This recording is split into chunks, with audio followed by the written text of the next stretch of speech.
Hi, Paul Bedford here from Retention Guru, and in this video, originally filmed in October 2023 in Denver, Colorado, I was presenting for EGYM at their Innovation Summit.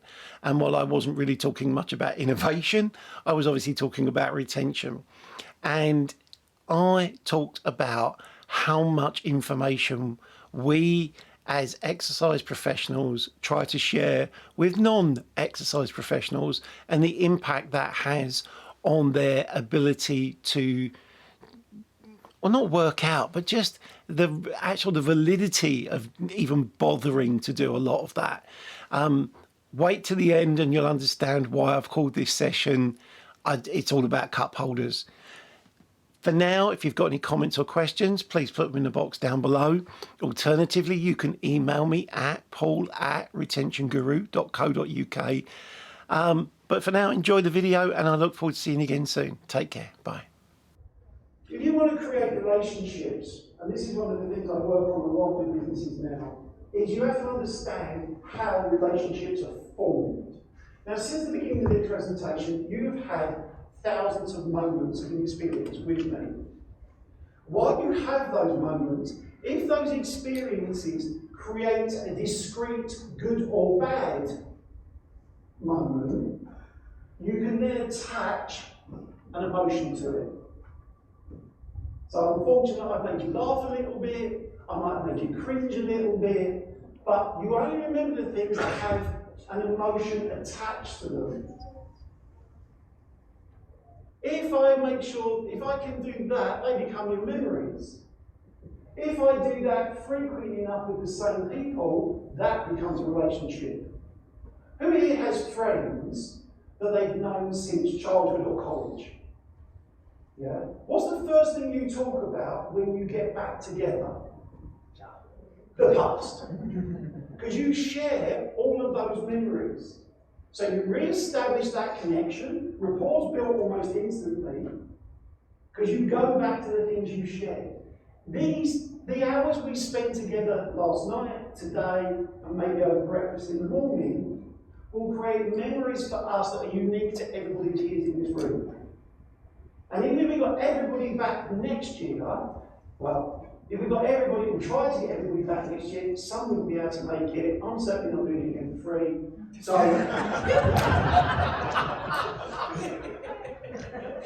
we wouldn't have the same experience. We jump back into our memories, but we wouldn't have the same experience. Here's something I think that we miss, and I'm going to talk about as a fitness industry, rather than just associations, and I'm just talking broader. People have cognitive overload. There are just too many things to think about all the time. Who has to make decisions all day long? All day long, you're the person making the decisions. Who gets home defers that to anybody else who's happy to do it, including the dog, because the dog wants a walk. The dog wants to go, okay, we'll go for a walk. Come on, make a decision, the dog's deciding that. What do you want for dinner? I don't care. You decide. Oh, you don't care what I think? No, I'm just fed up with making decisions. We get to this point. How many people do you think have days like that and then walk into our facilities and go, don't make me think. Don't make me think. Take me through this. Make it easy for me. Group hacks is a really simple example. I've just got to turn up at a time and a day and do whatever they say. Who's been around long enough to remember STEP? I said that recently at a conference and there were 3 people who've never heard of STEP. I'm like, well, you don't know Jim Miller. You don't know her. That's great fun. That's not doing my back. You could have got to. What happened to STEP? We killed it with complexity. We killed it ourselves because it became like, chassé up, turns, use 2 steps, turn. How many people have been in a step class when you were facing that way and everybody was facing this way? And you're like, I'll turn in a minute. How much equipment do we have in our facility on our gym floors? Think of it, how much equipment do we have there? Oh, you have to learn this machine, and this machine, and this machine, and this machine, and this order, and remember this, and do this, and do this. How many of you, anyone in here a car mechanic? Perfect. How many of you don't care how the car works as long as it works? You know, some of the I'm going to be very non-woke here. Some of the men in the room go, no, I need to know. Because it's a man thing, you need to know how the engine works. I don't care how the engine works, I want to go from A to B. I don't care how the engine works in the plane that I fly in. I just want to get from A to B. Many of the people who work in our industry are mechanics.